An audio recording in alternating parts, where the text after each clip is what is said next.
Nómina electrónica. Prepárate para el cambio. La nómina electrónica es una realidad.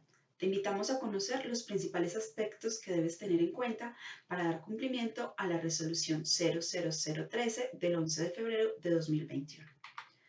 Conceptos generales. Documento de soporte de nómina electrónica. Se configura como un documento de soporte de costos, deducciones o impuestos descontables que se derivan de pagos que se realizan en virtud de una relación laboral y de los pagos a los pensionados. CUNE, Código Único de Documento de Soporte de Pago de Nómina Electrónica. Es un requisito del documento de pago de nómina electrónica y de las notas de ajuste. Está constituido por un valor alfanumérico que permite identificar de forma inequívoca dicho documento. Notas de ajuste. Documento por el cual se hacen ajustes por errores aritméticos o de contenido a una nómina que hemos emitido con anterioridad. Habilitación.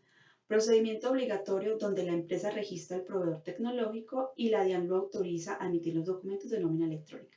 La DIAN le asigna a cada empresa un determinado número de documentos que debe realizar en este ambiente de habilitación para ser autorizada. La firma digital. Es un elemento que garantiza la autenticidad e integridad del documento de la nómina electrónica. Está regido por las normas vigentes. Actualmente, la DIAN permite que los proveedores tecnológicos firmen los documentos electrónicos. ¿Qué información debe presentar el documento de nómina electrónica? Debe estar denominado expresamente como documento de soporte de pago de nómina electrónica. Apellidos, nombre o razón social y número de identificación tributaria del emisor, es decir, el empleador. Apellidos, nombres y número de identificación del beneficiario del pago, es decir, el empleado. El Código Único de Documento de Soporte de Pago de Nómina Electrónica, CUNE. Llevar un número que corresponda a un sistema interno de numeración. Contenido y valores de los conceptos que corresponden al valor devengado de la nómina. Contenido y valores de los conceptos que corresponden a los valores deducidos de nómina. El valor total de la diferencia que corresponde a la diferencia del valor total devengado de la nómina menos el valor total de los deducidos de nómina. El contenido del anexo técnico de documento de soporte de pago de nómina electrónica establecido en el artículo 20 de la resolución. En este anexo técnico se explica en detalle cómo se debe presentar la información, cómo se debe presentar las diferentes novedades, las incapacidades, las horas extras, liquidaciones, etc. El medio de pago para hacer la entrega a la contraprestación económica de los servicios prestados por el beneficiario. Fecha y hora de generación del documento. La firma digital, como les decíamos anteriormente, puede ser generada por el proveedor tecnológico. Apellidos y nombre o razón social y número de identificación tributaria del proveedor tecnológico y del software con el que se generó la nómina. Veamos cómo funciona el proceso. El documento se generará para cada empleado en forma mensual acumulando los valores devengados y deducidos de nómina. La transmisión se debe realizar dentro de los primeros 10 días calendario del mes siguiente. Es decir, si vamos a presentar la nómina de junio, se presenta del 1 al 30, no importa si son 2 quincenas, se debe agrupar en un solo documento y tenemos tiempo para presentar esta nómina del 1 hasta el 10 de julio. Veamos cómo comienza el proceso. Desde el software ERP se generan el XML, que es el archivo en el cual vamos a transmitir la información, y el formato de pago o la colilla desprendible de nómina en formato PDF.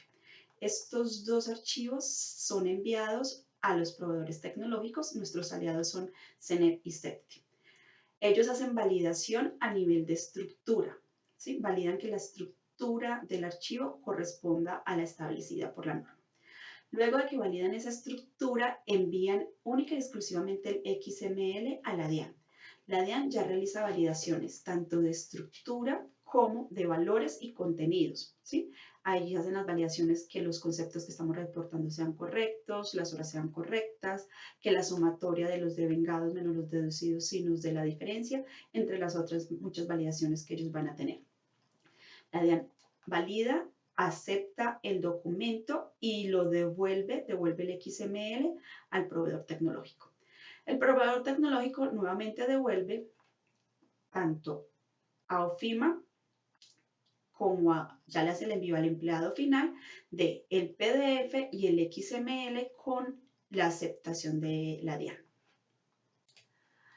Para poder hacer la implementación de la nómina electrónica, tenemos las siguientes etapas que son importantes que conozcamos. Primer paso, registro ante la DIAN. Aquí, ¿qué hacemos? La empresa selecciona el proveedor tecnológico con el cual va a realizar la transmisión de los documentos. Registra ante la DIAN ese proveedor tecnológico y se crea en la plataforma del proveedor o el ambiente de pruebas la empresa.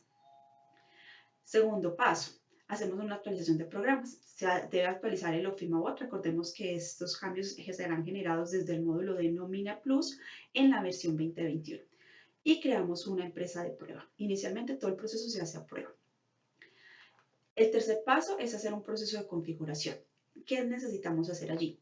Se hace un modelamiento o un análisis del proceso de nómina de la compañía, se configura el sistema de acuerdo pues a la reglamentación que se necesita y se hacen unas pruebas mínimas de generar un documento de nómina y un documento de ajuste.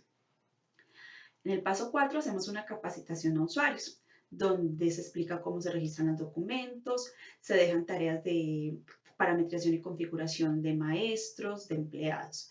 Se aclaran las dudas y se afianza el conocimiento de los usuarios. Proceso de habilitación. Aquí es donde hacemos la generación de documentos ante la DIAN y la DIAN pues habilita a la empresa para emitir los documentos.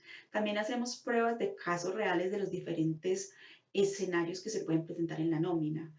Pagos, compensación flexible, retención en la fuente, anticipos, todos esos procesos pues se hacen en esta etapa de habilitación.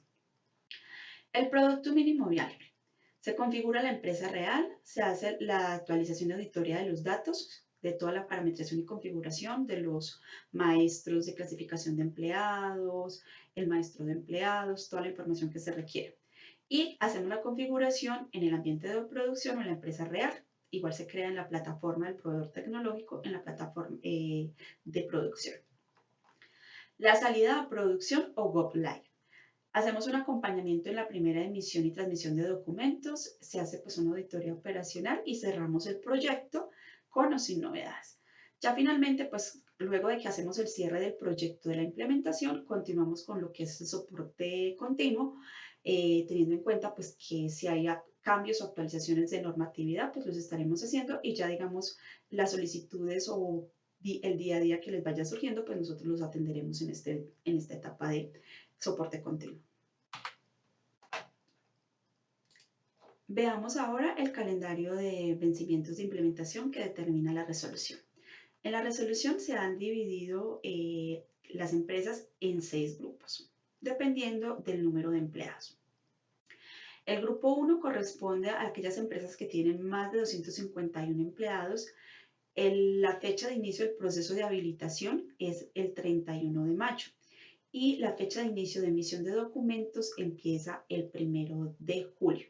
Es decir, estas empresas van a transmitir la nómina del 1 al 30 de junio y tienen entre el 1 y el 10 de julio para enviar los documentos.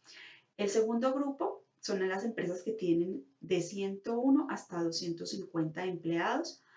El proceso de habilitación lo inician el 31 de mayo y para empezar a emitir las nóminas empiezan el 1 de agosto. Del 1 al 10 de agosto deben emitir la nómina del 1 al 31 de julio. Y así sucesivamente va el calendario. De 11 hasta 100 empleados deben empezar a emitir el 1 de septiembre, de 4 hasta 10 el 1 de octubre, de 2 hasta 3 el 1 de noviembre y las empresas con un empleado pues el 1 de diciembre. Actualmente nos encontramos haciendo todos los ajustes necesarios y pruebas con nuestros aliados tecnológicos CEPTE y CENEP para comenzar a hacer el proceso de implementación con las empresas. Nos estaremos comunicando contigo para contarte cómo haremos este proceso de actualización.